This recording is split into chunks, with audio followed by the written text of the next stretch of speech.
Welcome back to the SSI Executive Conversations podcast. Today, Darwin hosts Robert Wolfarth, president of Cadence Regulatory and an expert in regulatory affairs with 30 years of experience. During their conversation, they talk about the cost of being transactional with the regulatory pathway, deciding between contract and permanent regulatory consulting, and what differences can be found between permanent and consulting positions. What are some examples of how being transactional and understanding the pathway and laying out your plan can hurt a company from your experience? Oh boy. Well, I have worked with some clients who have very frankly done some minimal research, or maybe they've just heard from a colleague that all you need to do is send in a 510K application. A couple months later, you're on the market, and they're convinced that that's the pathway. They insist on going forward that way. Well, we can do that. And as a consultant, I will do that, but I'm also ethically bound to offer the counsel that we need to look into this first and make sure, confirm that this pathway is sound. It will save your company lots of money and headaches to make sure you've got it right. I've seen FDA reject 510K applications. They typically don't just reject it. They will call you up and say, look, we're about to reject it. Here's your opportunity to withdraw it because you've gone way down the wrong pathway on this. And frankly, they couldn't care less if you spent all kinds of time and money. That's not going to convince them. They are, in their minds, protectors of the public health. Your finances are your problem as a company. They may come back to you and say, some major aspect of the design or the testing is flawed. You're going to have to start over. It's going to take 6 months, 9 months, who knows how long, or you didn't choose the correct regulatory pathway in the first place. I've seen this. Then you have to start all over. It sets you back months in timing and thousands of dollars in cost. And don't get to that point where you wish you had taken a little bit more time to plan this out in advance. You were in a hurry to get to market. We're all in a hurry to get to market. That's everybody's goal. But if you go too fast and you haven't thought through the process, there is a substantial risk that somewhere along the way you're going to trip. And it may not be devastating. It could be a series of little missteps, but it can be devastating. It's just not worth the risk. Plan it out in advance. So when I was preparing for my presentation at RAPS in Montreal last year, I was on that point of 510Ks that are rejected the first time. I found data that showed 30% of them don't even see a person at the FDA. They're rejected before they actually get to a live person, which I thought was amazing. Yeah, absolutely. That submissions may be put together by somebody who's well-meaning, and they're sort of following line by line. Here's what I think it needs, but they don't really understand the entire process and the nuances and everything. And FDA says, no, we're not even going to read your application because it's incomplete. It was put together in a way that doesn't even make logical sense to us. It doesn't follow our checklist of the things that have to be in it, whatever else, and it gets kicked back to you.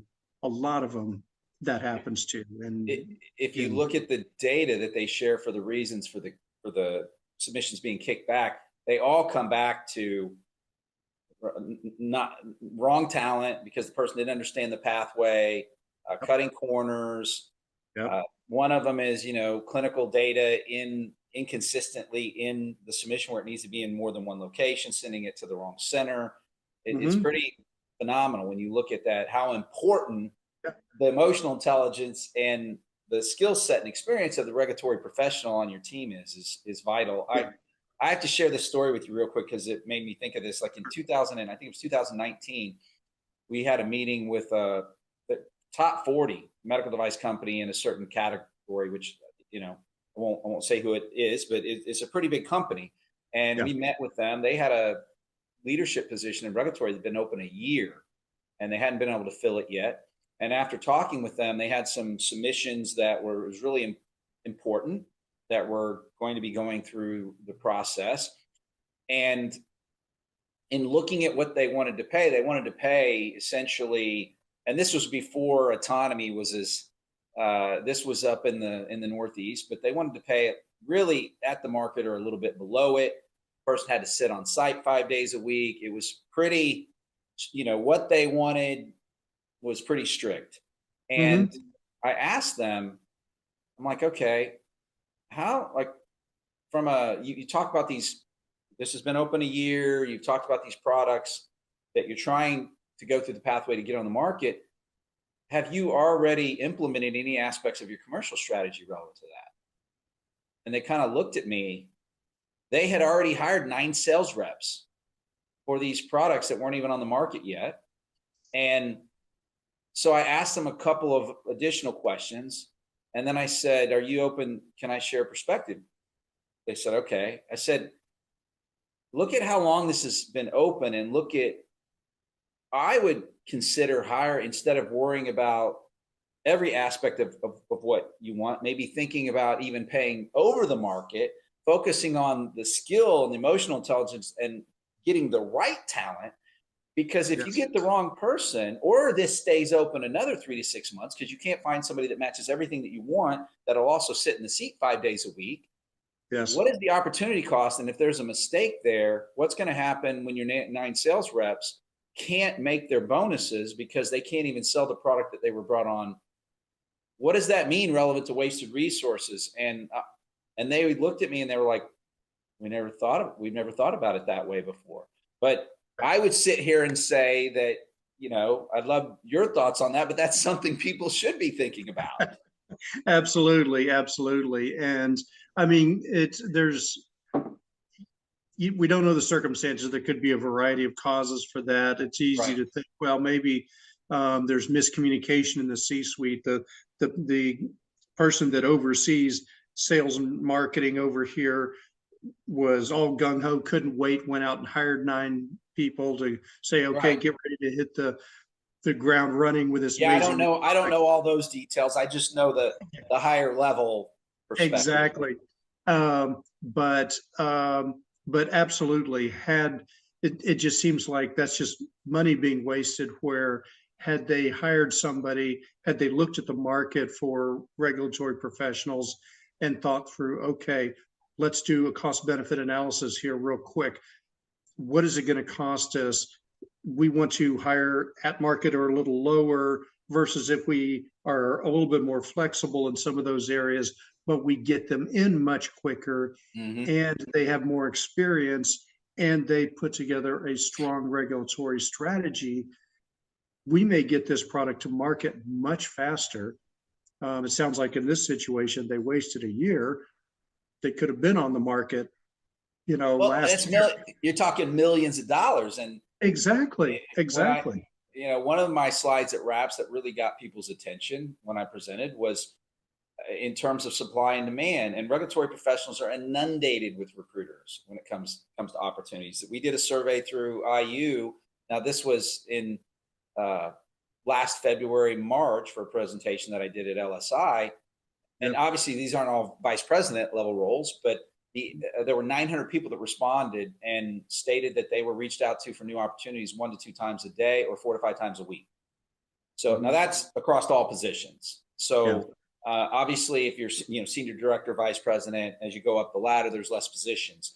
But still, the point is, in terms of supply and demand, people are inundated with opportunities. And one of the slides I shared showed that in the United States, for medical device, for example, for every 15.9 roles, there were less than 6 people, available looking for opportunities. And I would say 50% of the people on LinkedIn who are in regulatory, who have their hands up that they're open, they don't even respond.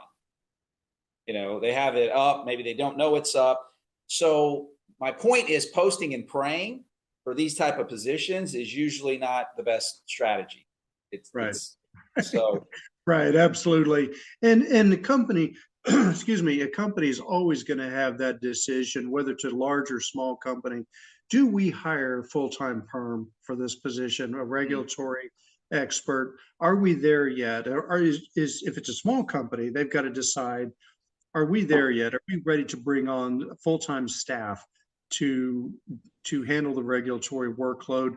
Or are we going to keep them busy for the next 4 or 6 months, and then we're not going to have anything in regulatory for 9 months, and then maybe another project will come along? Those are very valid questions. Larger companies often have a large regulatory department or a mid-sized one to handle those. And that's where in the middle there, or somewhere, especially with the smaller companies, is where consultants often fit in. If you have a project, you need just advice. You need one regulatory submission, and then you're not going to have anything for a year and a half. Maybe a consultant makes sense for you rather than hiring a full-time perm. So, and it's not just dollars and cents, but that's one of the major factors that have to be considered. That I'm glad you brought that up. That was actually part of my next question I was going to ask you on determining that. So I think so. I'm gonna switch. I'm gonna switch directions here a little bit, and maybe piggyback off that a little bit. But one of the things I always talk about is when you hire, again, not being transactional. You certainly shouldn't be transactional in terms of what you put into it and making sure you're hiring for culture versus just technical skill. But I always say that looking at the position, what you need the person to do in the position, it shouldn't just be about what you think you need them to do. How could that position change in the next 6 to 24 months? Because when it comes to annual voluntary turnover, it's 25% across all companies, all industries. That means a fourth-year talent's walking out every year. And so it's kind of a buyer beware in terms of what you want them to come in and do. People have a tendency to leave. The immediate hiring manager is always either negatively or positively impacting. Employee appreciation programs, employees doing tasks or skills that they didn't sign up for too long a period of time, or they're not growing, or they leave because they just feel that there's not a pathway for them to grow. There's no clear understanding there. So when you look at hiring the consultant versus hiring the full-time position, you kind of already answered, gave some insight into that. So I'm gonna switch to. Sure. I find that regulatory affairs are not typically very open to talent at all. When I first started almost 9 years ago, I'd work on a regulatory position. I would have hiring managers that not only did you have to have 510K submission experience as an author, or you had to have led the project versus worked on a couple sections like substantial equivalence or clinical, whatever it is, right? Compatibility, but you also had to have done it in the product category, which is, when it comes to supply and demand, that's just almost, how long is it going to take you to fill your position? So since, we do work in medical affairs, clinical affairs, started the company in quality. We've done every position in quality. And so when you look at regulatory and how important emotional intelligence is, understanding of the pathway versus maybe being an SME in every section of the submission. Yep. I always talk about it like cakes and pies or running a bakery. Do you want the regulatory person to be an expert in making every product in the bakery, or do you want them to lead the stakeholders, know what to do if OSHA walks in and manage the process? So what are your thoughts? Because you also see a lot of people in regulatory that hit a ceiling and then they go into consulting.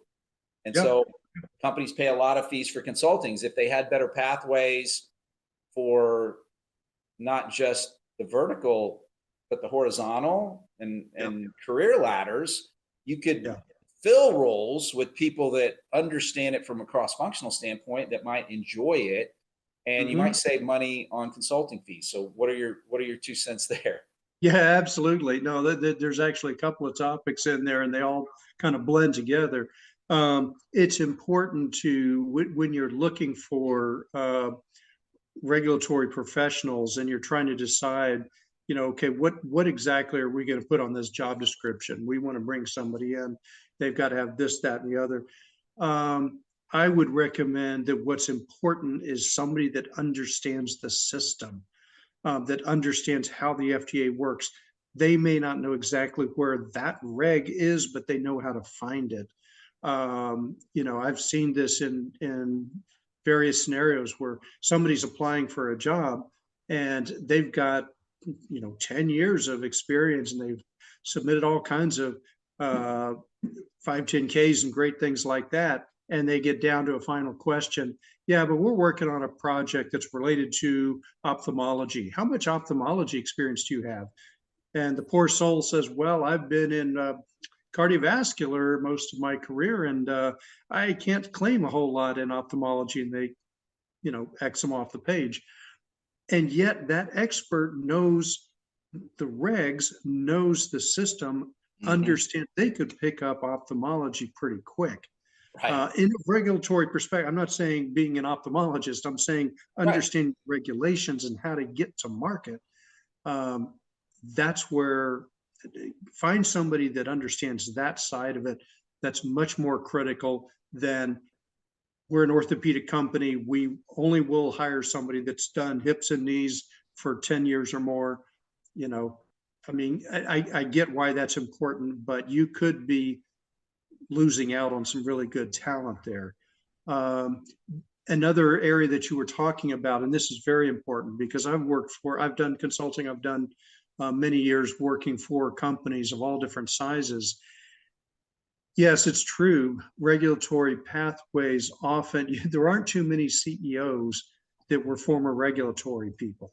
Right. There are a few out there, but not too many of them.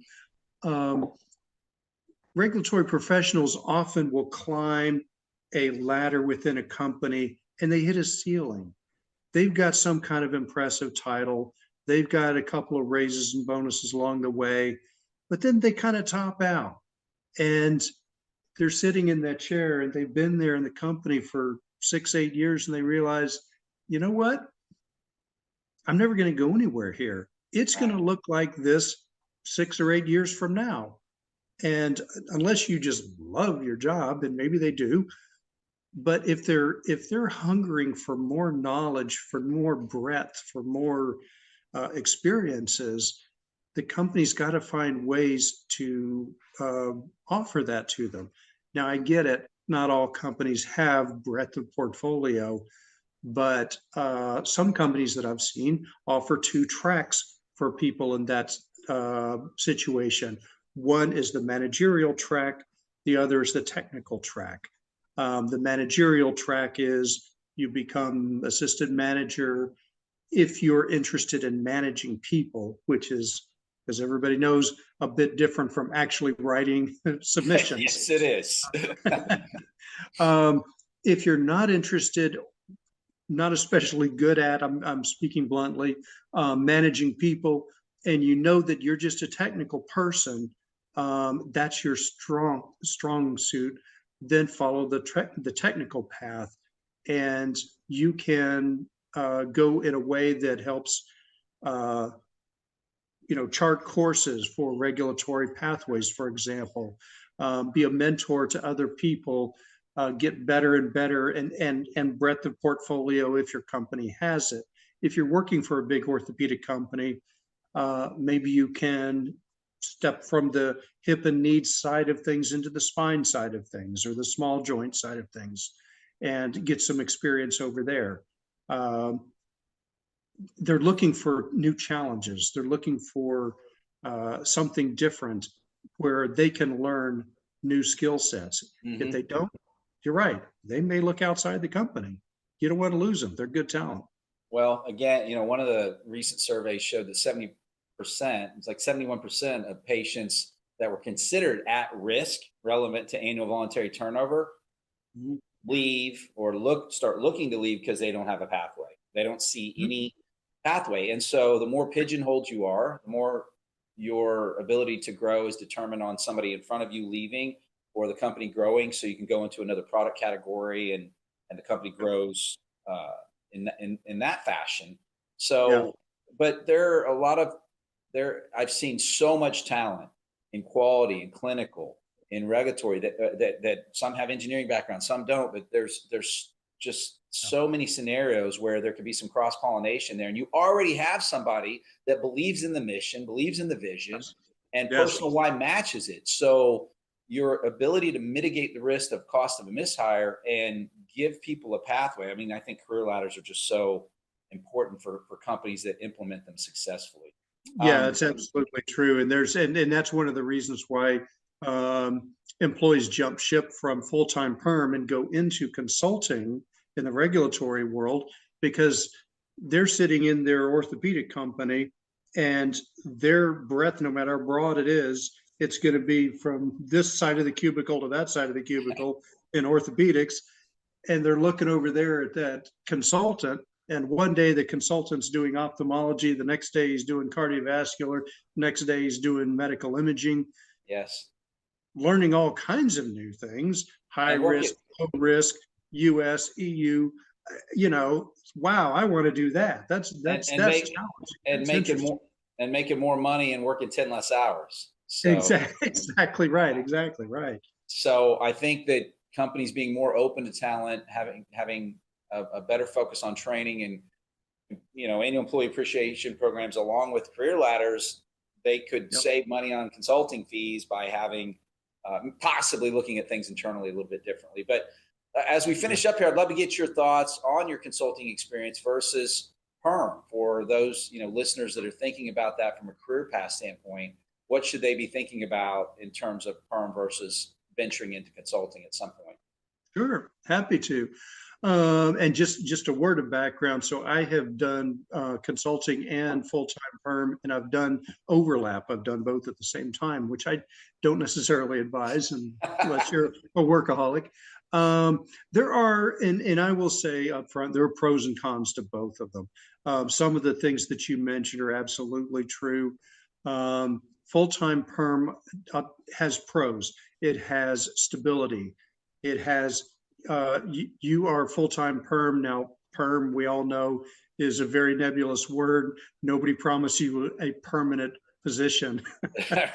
Right. Been a lot of layoffs this last year. So hopefully, exactly. And multiple, a lot of big companies doing layoffs. So right, exactly.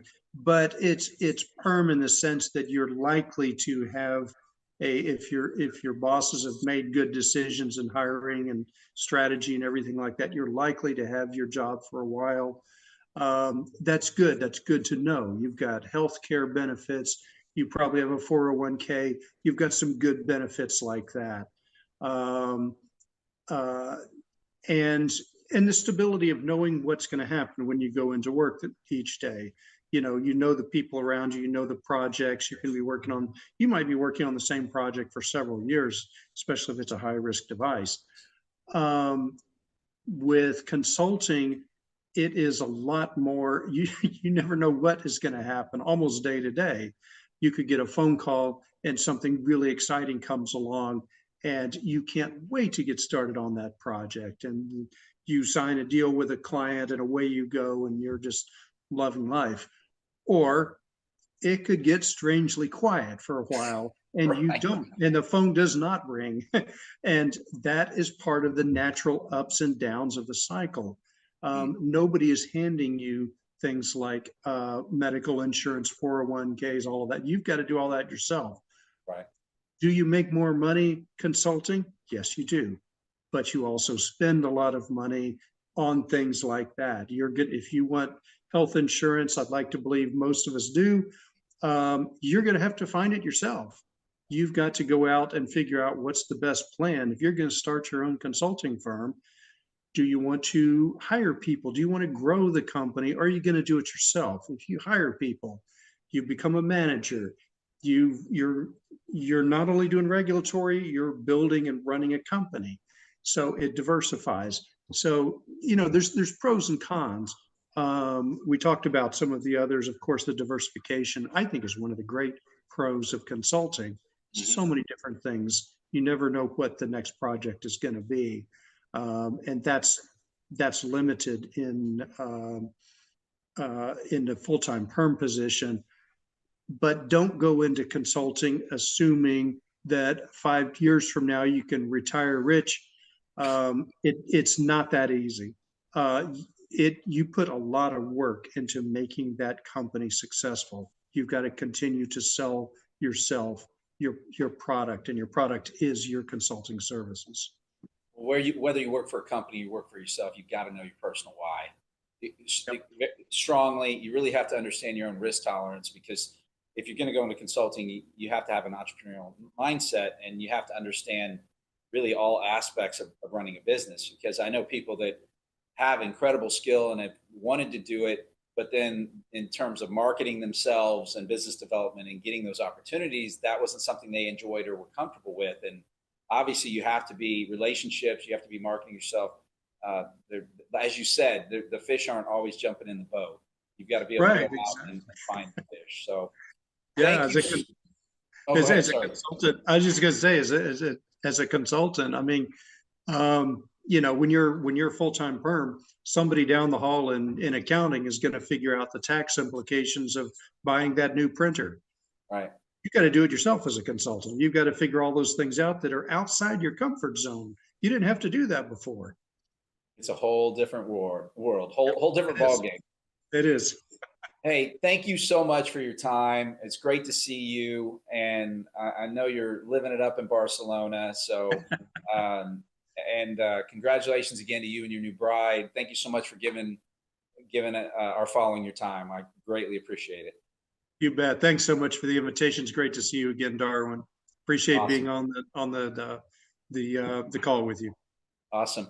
Have a great day. You too. Thank you for listening to this episode of the SSI Executive Conversations podcast. To learn more about Cadence Regulatory or get in contact with Robert, check out the links below.